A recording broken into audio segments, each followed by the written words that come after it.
আসসালামু আলাইকুম রহমতুল্লাহি ওবরকাতুহু। মেসাজ প্রবাস বন্ধু পোল্ট্রি অ্যান্ড চিক্সের পেজ থেকে আপনাদের সকলকে জানাই আন্তরিক শুভেচ্ছা এবং মোবারকবাদ।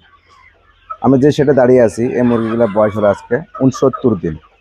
তো আলহামদুলিল্লাহ আমরা এদেরকে এখন অল্প কিছু দিনের ভিতরে 75 দিনের ভিতরে আমরা ঠোঁট কাটবো আর কি, ফাইনাল ঠোঁট কাটবো।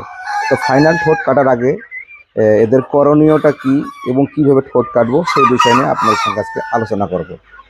এবং এই 70 দিনে আমরা এদেরকে কি কি ভ্যাকসিন দিলাম সেটা আপনাদেরকে আপডেট জানানোর চেষ্টা করব। প্রথমত আসি, যখন আপনারা ঠোঁট কাটবেন তার 2 দিন আগে থেকে রেনা কে, ভিটামিন কে, রেনাটা কোম্পানি আছে, 1 গ্রাম 10 লিটার পানিতে 3 বার চালাবেন।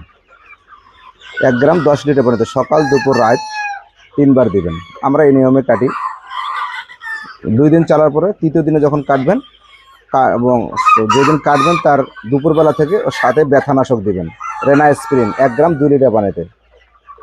এবং ঠোঁট কাটবেন যেদিন সেদিন দুপুর থেকে চালাবেন রেনাকের সাথে, রেনা স্প্রিন, এবং রাত্রেবেলাও দিবেন, পরের দিনও দিবেন, কারণ ব্যথাটা থেকে যায়। এবং রেনাকেটা যখন আপনারা চালাবেন, ভিটামিন কে চালালে মুরগির ঠোঁটটা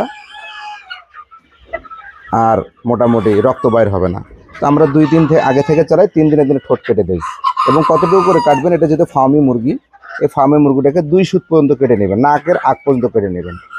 এবং যখন মুরগিটা ঠোঁটটা কাটবেন, কাটার পরে কিন্তু মুরগিটা অসুস্থ থাকে, খাইতে চায় না, অনেক ঘাটতি দেখা যায়। তো আপনারা করবেন কি, তারপরে ব্যথানাশকটা চালাই যাবেন, পাশাপাশি রেনাকাটা চালাবেন, ভিটামিন সি চালাবেন, দেখবেন আস্তে আস্তে ইনশাল্লাহ মুরগিগুলো সুস্থ হয়ে যাবে। তো আজকে আমরা জানলাম যে মুরগির ঠোঁট কীভাবে আমরা কাটবো।